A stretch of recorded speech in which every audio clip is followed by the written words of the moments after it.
You know, in Vedic astrology, planets aren't just these giant balls of rock and gas floating out in space. No, they're seen as these huge cosmic forces that really shape our lives. And today, we're going to tackle the big one. I'm talking about the most feared, the most misunderstood, and maybe, just maybe, the most powerful of them all, Saturn. But hang on, before we dive deep, let me ask you something. I want you to really think about this. What if the absolute toughest times in your life, the setbacks, the delays, all the struggles, what if they weren't just bad luck? What if they were actually lessons, like perfectly designed for you by some kind of cosmic teacher?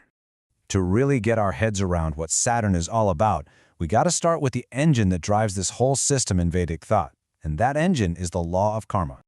Okay, so the core idea here is actually pretty simple, but man is it deep. Your life, it isn't random. Not at all. It's a direct result of your own actions. Think of it this way. Every single thought, every word, everything you do, it sends a ripple out into the universe. And sooner or later, that ripple, it comes right back to you. And this is where it gets really fascinating, because it shows how our past, present, and future are all woven together.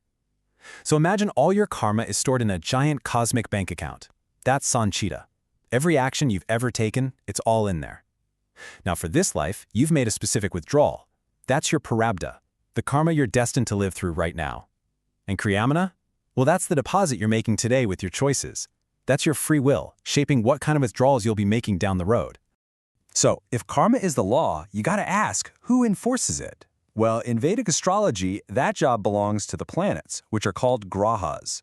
Now, they're not just making stuff happen to you out of the blue.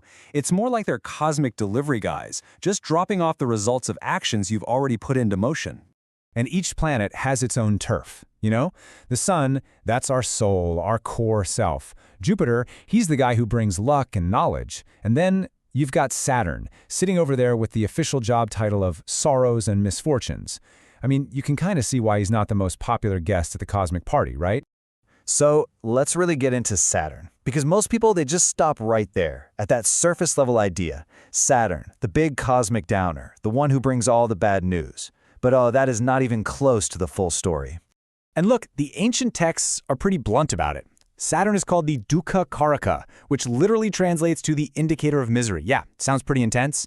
And it's that heavy, heavy reputation that has made people fear this planet for centuries. But this is where we completely flip the script, because every single one of those so-called negative traits has a powerful, positive side. That fear he brings, that's really just Saturn pushing us to get real with ourselves. Those delays, they're not punishments, they're training exercises in patience. And all that hardship, that's how we build real discipline. See, it's not about being punished, it's about being trained. So what's the whole point of all this tough training?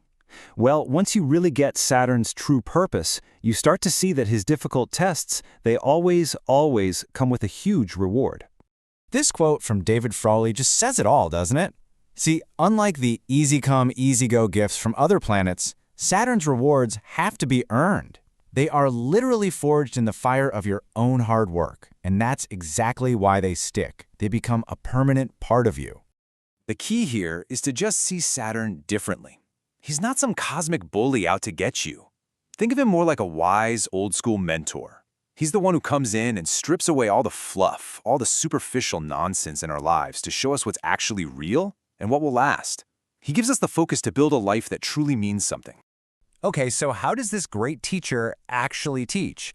Well, one of the most famous and, often dreaded periods in all of Vedic astrology is a perfect example of Saturn's methods in action. It's called the Sade. You might have heard of it. It's the 7.5-year period where Saturn basically moves over and around the position of the moon in your birth chart. And since the moon represents our mind and our emotions, this whole period is like a cosmic audit. It's a time when the karma that you're really here to deal with comes right to the surface. And this whole journey unfolds in 3 clear phases.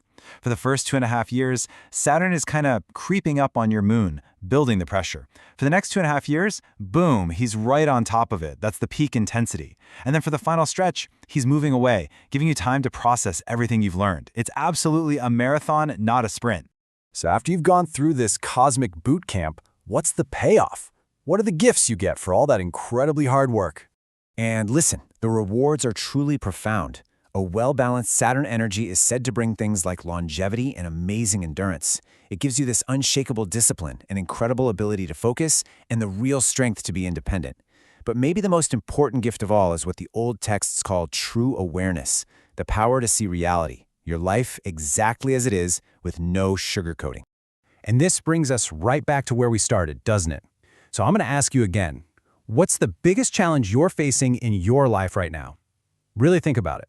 Because if Saturn teaches us one thing, it's this: your greatest obstacle might not be something in your way, it might actually be the way.